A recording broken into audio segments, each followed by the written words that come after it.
សួស្តីបងប្អូនទាំងអស់គ្នាតោះឥឡូវយើងមករៀនបកប្រែអត្ថបទបន្តទៀតបាទនេះជាឈ្មោះគាត់ Jamie Cullum Songwriter and jazz pianist Jamie Cullum បាទជាអ្នកនិពន្ធចម្រៀងនិងជាអ្នកលេង piano បាទលេង pianist ហ្នឹងគឺអ្នកលេង piano បាទអ្នកលេង piano ចង្វាក់ jazz បាទចង្វាក់ jazz នេះជាចង្វាក់ភ្លេងចង្វាក់ jazz គាត់មានឈ្មោះថា Jamie Cullum lives in London with his wife Sophie Dahl បាទរស់នៅក្នុងទីក្រុងឡុងជាមួយនឹងប្រពន្ធរបស់គាត់ឈ្មោះថា Sophie Dahl The model and cookery writer បាទគឺជាតារា model បាទជាតារាបង្ហាញម៉ូដហើយនឹងជា cookery writer បាទ cook ហ្នឹងចម្អិនម្ហូបបាទ cookery writer គឺជាអ្នកដែលនិពន្ធសៀវភៅចម្អិនម្ហូបបាទអញ្ចឹងគាត់ជាតារា model ផងហើយគាត់ជាអ្នកនិពន្ធសៀវភៅធ្វើម្ហូបផង He enjoys going to markets, French films and playing cards at weekend គាត់សប្បាយចិត្តរីករាយជាមួយនឹងការដែលគាត់ដើរទៅផ្សារបាទ going to market ទៅផ្សារឬក៏ដើរផ្សារបាទទៅមើលភាពយន្តជាភាសាបារាំងបាទឬក៏ភាពយន្តរបស់ប្រទេសបារាំងបាទជនជាតិបារាំងអ្នកសម្ដែងអញ្ចឹងបាទ French film ភាពយន្តបារាំងហើយនឹងលេងបៀនៅថ្ងៃចុងសប្តាហ៍ Jamie says Jamie បាននិយាយថា In my work I travel a lot នៅក្នុងការងាររបស់ខ្ញុំធ្វើដំណើរច្រើន and I stay in different hotels ហើយខ្ញុំស្នាក់នៅសណ្ឋាគារផ្សេងគ្នា So my perfect weekends is at home ដូច្នេះហើយថ្ងៃចុងសប្តាហ៍ដែលល្អបំផុតរបស់ខ្ញុំគឺការដែលនៅផ្ទះ with my family and friends នៅផ្ទះជាមួយនឹងគ្រួសារហើយនិងមិត្តភ័ក្តិរបស់ខ្ញុំ I live in a flat ខ្ញុំរស់នៅក្នុងផ្ទះល្វែងមួយ in north west នៅភាគខាងជើងនៅខាងជើងភាគខាងលិចបាទ north នេះខាងជើង west នេះខាងលិចអញ្ចឹងនៅទិសខាងជើងភាគខាងលិចនៃទីក្រុងឡុងNext to my brother Ben បាទនៅជិតបងប្រុសរបស់ខ្ញុំឈ្មោះថា Ben ហើយបាទ and at weekends I like being with him ហើយនៅថ្ងៃចុងសប្តាហ៍ខ្ញុំចូលចិត្តនៅជាមួយគាត់ and my wife ហើយនឹងប្រពន្ធរបស់ខ្ញុំឈ្មោះថា Sophie On Friday nights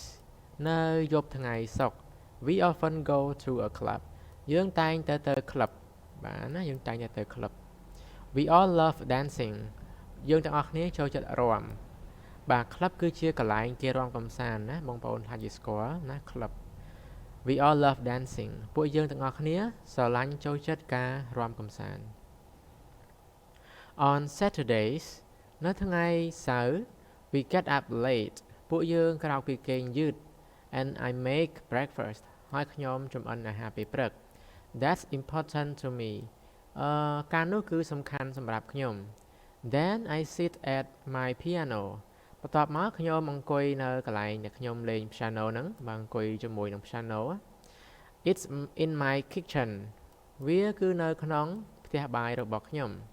And I play for a couple of hours ហើយខ្ញុំក៏លេង piano ហ្នឹងអស់រយៈពេលប្រហែលជា 2-3 ម៉ោងបាទ couple ហ្នឹងយើងប្រែថា2បាទ2ឬក៏មួយគូអញ្ចឹង for a couple ហ្នឹងបាទប្រហែលជា2ម៉ោងណាប្រហែលជា2ម៉ោង I don't write songs ខ្ញុំអត់និពន្ធចម្រៀងទេ I just play ខ្ញុំគ្រាន់តែលេង piano ទេ My cat Luna listens ឆ្មារបស់ខ្ញុំឈ្មោះថា Luna ហ្នឹងស្ដាប់ខ្ញុំលេង piano នោះឯង Sometimes in the afternoon ជួនកាលនៅពេលរសៀលWe go shopping in Portobello Market ពេលរសៀលជួនកាលពេលរសៀលយើងទៅដើរផ្សារណាយើងទៅដើរផ្សារនៅផ្សារមួយឈ្មោះថា Portobello ណា Portobello Market I love old things ខ្ញុំស្រឡាញ់ចូលចិត្តវត្ថុបុរាណណាឬក៏វត្ថុចាស់ណា old thing វត្ថុចាស់ឬក៏វត្ថុបុរាណ I have black leather cowboy boots from thereខ្ញុំមានណាយើងបកពី boot មកមុនណាខ្ញុំមានស្បែកជើងកវែងសម្រាប់ឃ្វាគោ ដែលធ្វើអំពីស្បែកសត្វមកពីទីនោះបាទទីនោះគឺផ្សារ Portobello នេះឯង Also I look for old postcard ហើយដូចគ្នាផងដែរខ្ញុំក៏ស្វែងរកមើលនៅកាតរូបថតចាស់ៗ I like reading ខ្ញុំចូលចិត្តអាន about people from the past ខ្ញុំចូលចិត្តអានអំពីមនុស្សដែលខ្ញុំចូលចិត្តអានអំពីមនុស្សឬក៏អំពីបុគ្គលដែលគេបានសរសេរអំពីគាត់ហ្នឹងតាំងពីយូរណាស់មកហើយណាមានន័យថាជាប្រវត្តិរូបបុគ្គលដែលមានអាយុច្រើនកាលពីប្រហែល10ឆ្នាំមុនអីចឹងណា In the evening we often watch a French or Japanese film នៅពេលល្ងាចយើងតែងតែមើលភាពយន្តបារាំងឬក៏ភាពយន្តជប៉ុនណាភាពយន្តបារាំងឬក៏ជប៉ុន I enjoy foreign films ខ្ញុំចូលចិត្តមើលភាពយន្តជនជាតិបរទេសបាទភាពយន្តបរទេស After that I like playing cards បន្ទាប់ពីនោះមកខ្ញុំចូលចិត្តលេងបៀបាទ card និងបៀបាទលេងជាល្បែងប្រភេទឈ្មោះថា poker បាទ poker ហ្នឹងជាល្បែងមួយយ៉ាងបាទអ្នកខ្លះគេហៅថាលេងអុកផែអញ្ចឹងទៅ with friends ជាមួយនឹងមិត្តភ័ក្តិ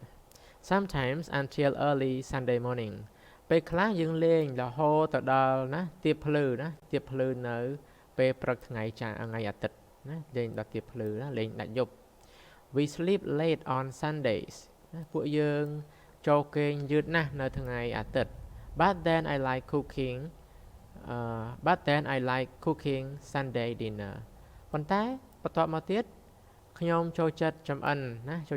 នអាហារពេលល្ងាចសម្រាប់ថ្ងៃអាទិត្យ Usually roast chicken ជាធម្មតាគឺណាអាំងមាន់បាទ roast chicken អាំងមាន់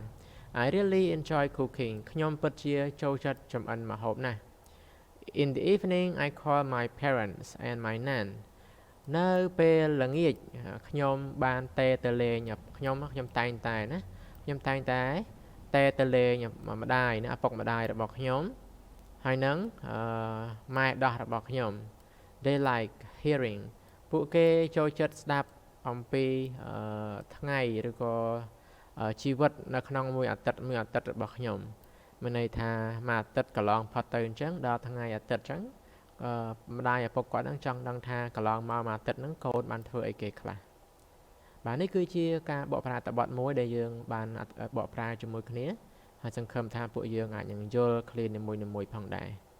បាទអញ្ចឹងអរគុណច្រើនហើយចាំត្រៀមមើលនៅការបកប្រែអត្ថបទបន្តទៀតផងដែរ